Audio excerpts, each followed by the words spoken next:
अनुप्रिया सिंह पटेल सत्यनिष्ठा से प्रतिज्ञान करती हूँ कि मैं विधि द्वारा स्थापित भारत के संविधान के प्रति सच्ची श्रद्धा और निष्ठा रखूंगी। मैं स्वयं महिला हूँ और मेरा ये मानना है कि हमारे जितने भी राज्यों के सदन हैं और हमारे देश का जो सदन है, हमारी लोकसभा, राज्यसभा और इसके साथ ही साथ हमारे जो मंत्री परिषद है उसमें महिलाओं की अधिक से अधिक भागीदारी होनी चाहिए। महिलाएं अपने कार्य के प्रति, अपने दायित्वों के प्रति बहुत ईमानदार होती हैं, बहुत निष्ठापूर्वक काम करती हैं और एक से एक योग्य महिलाएं हैं जो आज चुनकर संसद में आई हैं। और मुझे खुशी है कि ऐसी मेरी बहुत सारी बहनों को जो बहुत योग्य हैं, अपने दम पर चुनकर आई हैं, अलग अलग राज्यों से आती हैं, उनको मंत्री परिषद में मौका मिला है और वो सभी बहुत अच्छा काम भी करेंगी, ऐसा मेरा पूरा विश्वास है।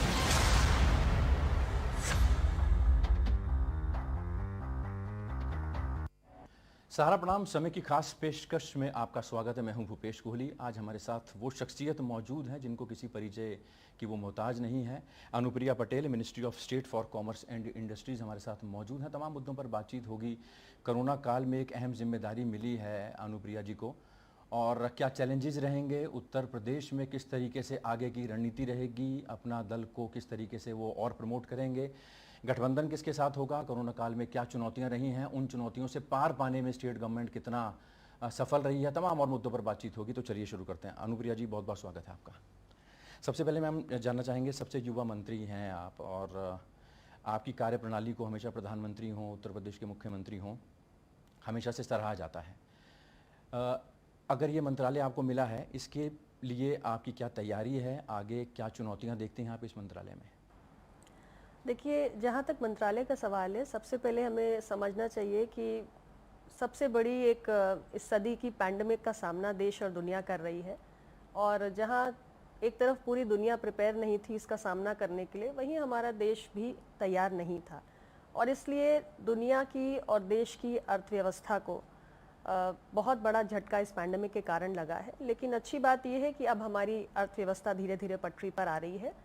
तो जहाँ तक मंत्रालय का सवाल है, हमने ये टारगेट जो माननीय प्रधानमंत्री जी ने हमें दिया है कि हमें इस हालातों में हमें करना ये है कि जो हमारे एक्सपोर्ट्स हैं, मर्चेंडाइज एक्सपोर्ट्स खास करके जो है, उसे हमें इस फिस्कल ईयर में लेकर जाना है टारगेट $400 बिलियन तक और 2027-28 तक इन्हें इसको हमें पहुंचाना है $1 ट्रिलियन तक। तो फिलहाल ये टारगेट हमें मिला हुआ है और इस समय जो ग्लोबल एनवायरनमेंट है, जो वैश्विक परिस्थितियां हैं, वो भी काफ़ी फेवरेबल हैं और हमने अपने इंडस्ट्री चेंबर्स के साथ काफ़ी संवाद भी निरंतर बनाया हुआ है और बहुत ऑप्टिमिज्म है इंडस्ट्री में भी और हमारा वाणिज्य और उद्योग मंत्रालय भी पूरा सहयोग कर रहा है और मुझे लगता है कि जो हमारा टारगेट है वो पूरा भी होगा और हमारी अर्थव्यवस्था को नई जान भी मिलेगी। अफगानिस्तान में है, अगर अफगानिस्तान की बात करें, जो वहाँ पर हालात बन रहे हैं, अभी सर्वदलीय बैठक भी हुई है प्रधानमंत्री नरेंद्र मोदी की अध्यक्षता में, उसमें ये भी कहा गया है कि वहाँ पे हालात अच्छे नहीं हैं, लोगों को निकालना है। उसका कितना असर पड़ेगा हमारी इंडस्ट्रीज़ पर, हमारे व्यापार पर? नहीं, देखिए, अफगानिस्तान में जो परिस्थितियां अभी कुछ दिनों से विकसित हो गई हैं, निश्चित रूप से दुर्भाग्यपूर्ण है और इस समय अफगानिस्तान एक बहुत बड़ी अस्थिरता के दौर से गुजर रहा है और सिर्फ भारत को ही नहीं बल्कि दुनिया के तमाम देशों को इसकी चिंता है। आप देख रहे हैं कि लगातार G7 में भी चर्चा हो रही है, UN सिक्योरिटी काउंसिल जिसकी अध्यक्षता स्वयं भारत करता है, उसमें भी इस पर चिंता व्यक्त की जा रही है कि तालिबान का जिस तरीके से कंट्रोल स्थापित हुआ है अफगानिस्तान में, आने वाले समय में क्या परिस्थितियां रहेंगी। और भारत की यदि मैं बात करूं तो भारत का एक बहुत बड़ा इन्वेस्टमेंट रहा है क्योंकि अफगानी लोगों के प्रति हमारी एक अच्छी भावना रही है और हमने उस देश के विकास को आगे बढ़ाने के लिए बहुत सारा इन्वेस्टमेंट भी किया है। लेकिन फिलहाल मैं यही कहूँगी कि वेट एंड वॉच का दौर है क्योंकि अभी जब तक वहाँ पे स्थिरता आ नहीं जाती तब तक हम सबको, दुनिया के तमाम देशों को, और भारत भी उसका हिस्सा है, हमें देखना है कि कैसे राजनीतिक परिस्थितियाँ बदलती हैं, हमारे जो इन्वेस्टमेंट्स हुए हैं, डेवलपमेंट प्रोजेक्ट्स जो चल रहे हैं, उसका हमें क्या करना है। लेकिन इस समय जो हमारी सबसे बड़ी आवश्यकता है वो यही है कि जो हमारे भारतीय लोग वहाँ पर फंसे हुए हैं उनको हम ज़्यादा से ज़्यादा इवैक्यूएट करें और भारत सरकार, विदेश मंत्रालय तेज़ी से उसमें काम कर रहा है और बहुत सफलतापूर्वक काम कर रहा है। उत्तर प्रदेश की अगर बात करें तो मैम, जातिगत जनगणना को लेकर अपना दल एस की क्या रणनीति रहेगी और आगे किस तरीके से आप इसको लेकर चलेंगे?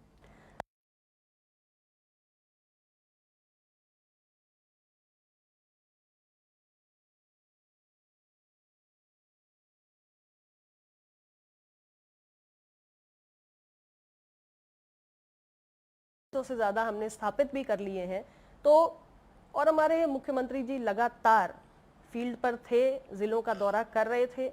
तो जो अपनी कैपेसिटी में हम कर सकते थे, क्योंकि हमारा हेल्थ इंफ्रास्ट्रक्चर इतना बड़ा नहीं था पूरे देश का कि हम इतनी बड़ी पैंडेमिक का सामना कर पाते। लेकिन हमने लड़ने का, जूझने का काम तो किया है, इतना तो मानने वाली बात है। मिर्ज़ापुर की अगर बात करें तो मिर्ज़ापुर का नाम आता है तो जहन में आपका नाम आता है, आपका नाम आता है तो जहन में मिर्ज़ापुर का नाम आता है।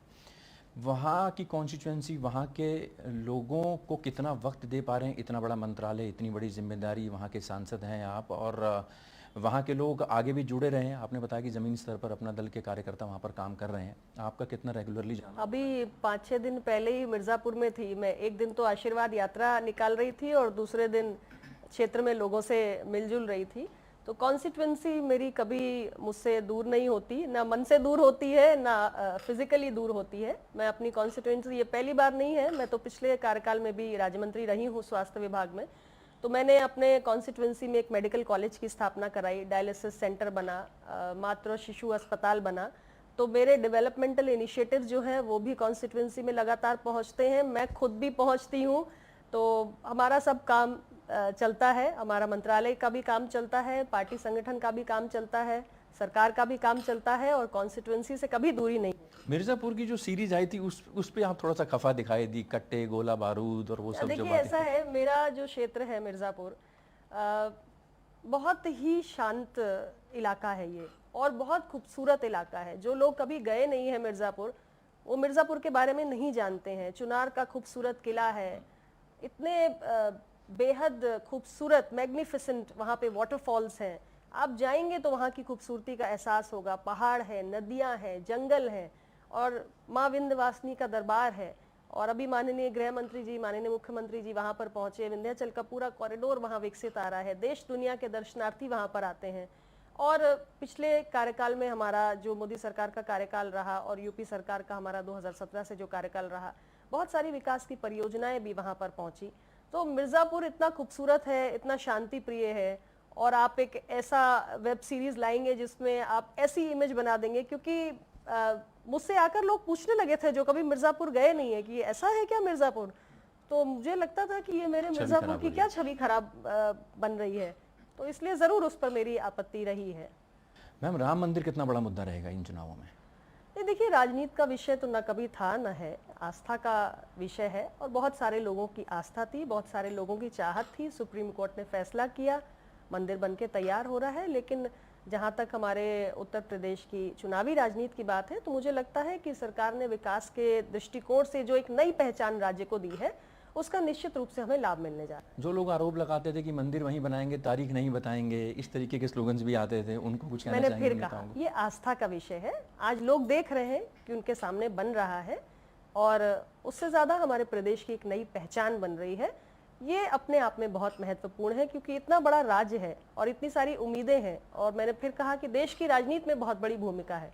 तो 24 करोड़ 23 करोड़ की आबादी है, विकास से अछूती नहीं रहनी चाहिए। उस दिशा में हमारी दोनों सरकारें परस्पर सहयोग से काम कर रही हैं। बेरोजगारी एक बड़ा मुद्दा जो है वो निकल कर सामने आ रहा है। कोरोना में कई लोगों की, लाखों लोगों की जॉब चली गई, नहीं मिल रही है, इंक्रीमेंट्स रुके हुए हैं, सैलरी पैकेज नहीं मिल पा रहे हैं, आधी अधूरी तनख्वाह में लोग काम कर रहे हैं।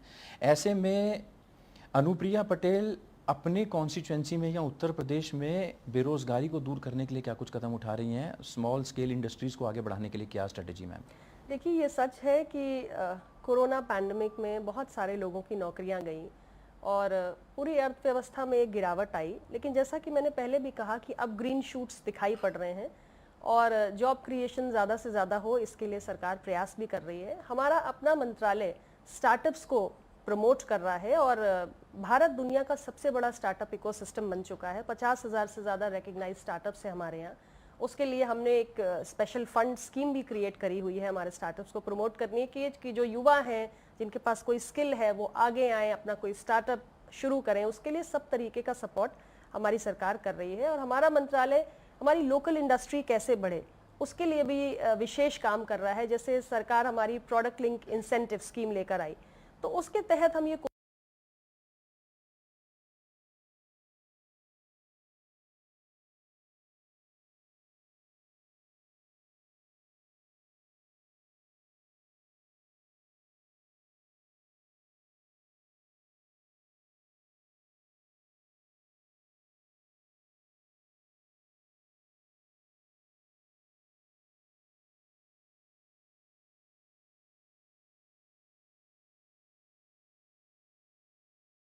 दृष्टि से किए जा रहे हैं कि कैसे हमको अपनी डोमेस्टिक इंडस्ट्री को प्रमोट करना है। एक कला में आप महारत हासिल रखते हैं ऐसा कहा जाता है, आप बड़ा सामंजस्य बैठाते हैं अपने संसदीय क्षेत्र में, अपनी फैमिली में, अपनी पर्सनल लाइफ में और इतने बड़े मंत्रालय में। ये कैसे मैनेज करते हैं चारों पांचों चीज़ें? ये समय के साथ आ जाता है जैसे किसी को तैरना ना आए और आप उसको फेंक दीजिए नदी में और जान बचानी हो तो सीख ही जाएगा। तो ऐसे ही होता है कि जब आप किसी काम को करना शुरू करते हैं तो जो चुनौतियां आती हैं उससे लड़ना और उनका सामना करना और संतुलन बनाना सीख जाते हैं। पश्चिम बंगाल के अगर चुनाव की अगर बात करें तो भारतीय जनता पार्टी को जितनी उम्मीद थी, एनडीए को जितनी उम्मीद थी, उतनी सफलता वहाँ नहीं मिला। हालांकि 30 से 70-75 पर पहुंचे, वो भी बड़ी।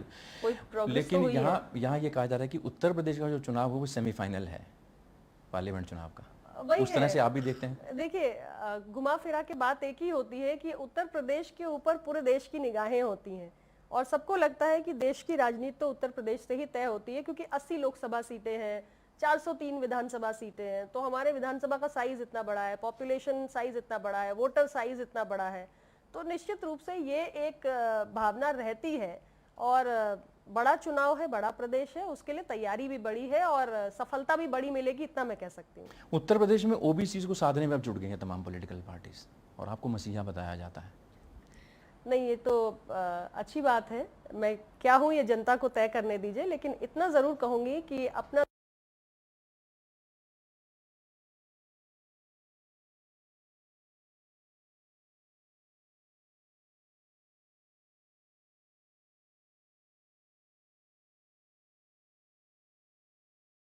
है और हम सभी कार्यकर्ता उनके बताए हुए रास्ते पर चल रहे हैं। हमने संसद के अंदर राष्ट्रीय पिछड़ा वर्ग आयोग को संवैधानिक दर्जा देने की मांग भी उठाई। हम पिछड़ा वर्ग का अलग मंत्रालय गठित करने की बात भी निरंतर कर रहे हैं। पिछड़ों के वैकेंसीज का बैकलॉग पूरा किया जाए उसकी भी मांग कर रहे हैं। इसके साथ ही जो अभी हमारा नीट की मेडिकल की प्रवेश परीक्षा में एमबीबीएस और पीजी के एडमिशन्स में ऑल इंडिया कोटा के तहत ओबीसी कोटा जो लागू नहीं था, उस विषय को भी हमने उठाया और माननीय प्रधानमंत्री जी ने उसका समाधान भी किया। तो निरंतर कमजोर वर्गों के विषयों को अपना दल उठाता रहता है और इसी सोच के साथ हम आगे बढ़ते हैं।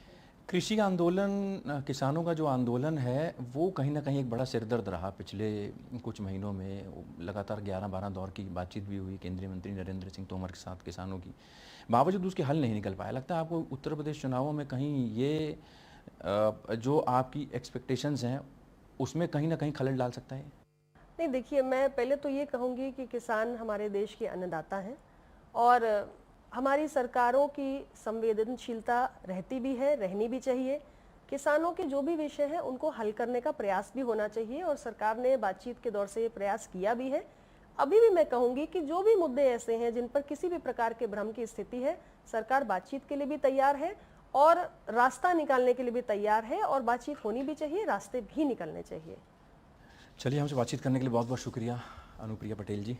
तो अनुप्रिया पटेल जिनका कहना था कि उत्तर प्रदेश में किसी तरह की कोई दिक्कत नहीं है, अपना दल पूरी रणनीति के साथ एनडीए के साथ जुटा हुआ है और एनडीए एक बार फिर से सरकार बनाएगा। और जिस तरीके से प्रधानमंत्री नरेंद्र मोदी ने ये जिम्मेदारी सौंपी है, न सिर्फ इस जिम्मेदारी को बखूबी तरीके से निभाया जाएगा बल्कि अपने संसदीय इलाके में और उत्तर प्रदेश में बढ़ चढ़ कर काम किया जाएगा और देश के लोगों को ये आश्वस्त किया जाएगा कि एनडीए सरकार बखूबी काम कर रही है। हमारी इस खास पेशकश में फिलहाल इतना ही। दीजिए इजाज़त। ब्रेक के बाद खबरों का सिलसिला जारी रहेगा। सारा